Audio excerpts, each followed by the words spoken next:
Assalamualaikum, halo Bapak, Ibu, dan teman-teman semua. Kembali lagi di channel Black Ranger TV. Nah, Bapak Ibu, kali ini saya akan menginformasikan informasi terkait tentang Kepmenpan RB nomor 648 tahun 2023 tentang mekanisme seleksi pegawai pemerintah dengan perjanjian kerja atau PPPK untuk jabatan fungsional tahun anggaran 2023. Nah, jabatan fungsional yang dimaksud ini yaitu jabatan tentang jenis jabatan khusus dalam Kepmenpan RB nomor 648 ini membahas tentang jenis jabatan fungsional tenaga kesehatan dan tenaga teknis. Untuk PPPK guru nanti akan ada lagi informasi selanjutnya. Baik, kita kupas tuntas peraturan yang akan dibahas pada kali ini, yaitu terkait tentang jenis kebutuhannya. Jenis kebutuhan PPPK tahun anggaran 2023 meliputi untuk jenis jabatan khusus dan jenis kebutuhan umum. Untuk jenis kebutuhan khusus, kriteria pelamar bagi kebutuhan khusus yaitu yang pertama ada ex tenaga honorer kategori 2 atau ex THK 2 atau tenaga non aparatur sipil negara atau tenaga non ASN atau tenaga honorer. Yang dimaksud dengan ex tenaga honorer kategori 2 yaitu adalah ex THK 2 yang terdaftar dalam pangkalan data atau database XTHK 2 pada Badan Kepegawaian Negara dan melamar pada instansi pemerintah tempat bekerja saat mendaftar. Yang kedua, tenaga non-aparatur sipil negara atau tenaga non-ASN atau honorer atau sukuan adalah pegawai yang melamar pada instansi pemerintah tempat bekerja saat mendaftar dan memiliki pengalaman kerja paling sedikit 2 tahun secara terus-menerus pada instansi pemerintah yang dilamar. Jadi tidak terpotong dengan cuti yang biasa ada peraturannya ya.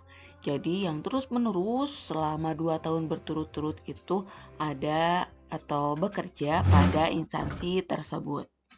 Perlu diperhatikan juga ya Bapak Ibu, yang bekerja aktif bukan hanya yang ada namanya pada data, tapi dengan kenyataannya pegawai tersebut tidak bekerja secara langsung. Jadi jika ada yang seperti itu, Bapak Ibu bisa melaporkannya nanti pada saat pelaksanaan tes ya. Jadi ada data khususnya juga. Setiap pelamar, bagi pelamar yang umum ataupun khusus, wajib memiliki pengalaman di bidang kerja yang relevan dengan jabatan fungsional yang dilamar pada saat pendaftaran dengan ketentuannya sebagai berikut. 1. Paling singkat 2 tahun pada jenjang pemula, terampil, mahir, penyelia, dan ahli pertama. Kedua, paling singkat 3 tahun pada jenjang ahli muda. Yang ketiga, paling singkat 5 tahun pada jenjang ahli madya. Dan 4, paling singkat 7 tahun pada jenjang ahli utama.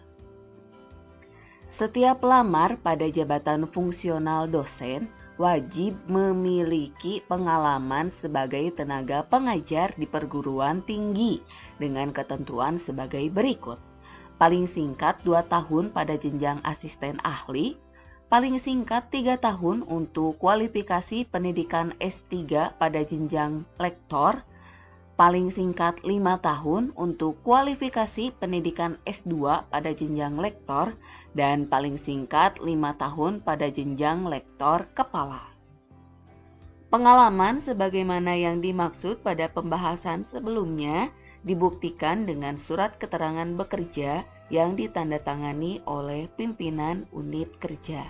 Kalau misalnya di dinas, berarti harus tanda tangan kepala dinas ya untuk kesehatan dan juga tenaga teknis.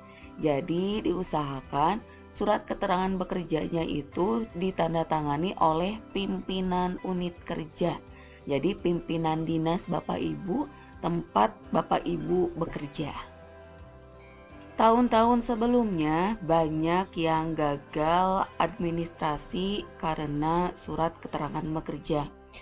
Jadi kebanyakan yang ditandatangani itu dari contoh kepala bagiannya.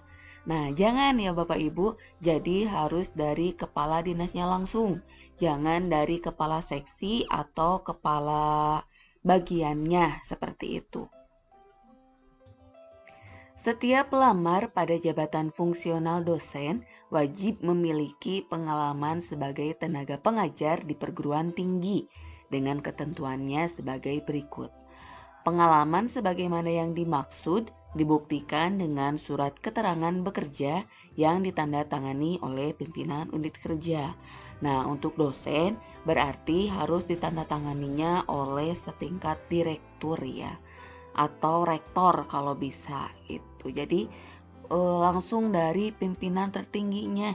Jangan sampai Bapak Ibu kalah bersaing dalam tahap pertama, yaitu dalam seleksi administrasi. Dimohon untuk bisa mengusahakan lebih agar bisa lulus seleksi administrasi ya Bapak Ibu, karena dari pengalaman banyak sekali yang gugur atau tidak lulus seleksi administrasi karena surat keterangan bekerja ini. Seleksi pengadaan pegawai pemerintah dengan perjanjian kerja ini terdiri dari 2 kegiatan. Yang pertama ada seleksi administrasi, yang kedua ada seleksi kompetensi. Dan juga dilakukan dengan mempertimbangkan integritas dan moralitas yang dilaksanakan dengan wawancara. Jadi silahkan disimak nanti tahapan seleksinya ya Bapak Ibu. Ada yang hanya administrasi dan seleksi kompetensi, namun biasanya juga pada beberapa instansi ada seleksi wawancara. Semoga informasi yang saya sampaikan bisa bermanfaat untuk Bapak Ibu semuanya terkait tentang persyaratan PPPK tahun anggaran 2023 pada jabatan tenaga kesehatan, tenaga teknis, dan untuk dosen perguruan tinggi. Semoga dilancarkan dan semoga apa yang dicita-citakan dapat tercapai. Lancar terus untuk kita semua dan tetap semangat untuk menggapai cita-cita. Jangan lupa like, komen, dan share informasi ini agar bermanfaat bagi orang lain. Karena bantuan dari Bapak Ibu sangat bermanfaat untuk membuat saya semakin semangat dalam memberikan informasi yang rinci. Terima kasih. Wassalamualaikum warahmatullahi wabarakatuh.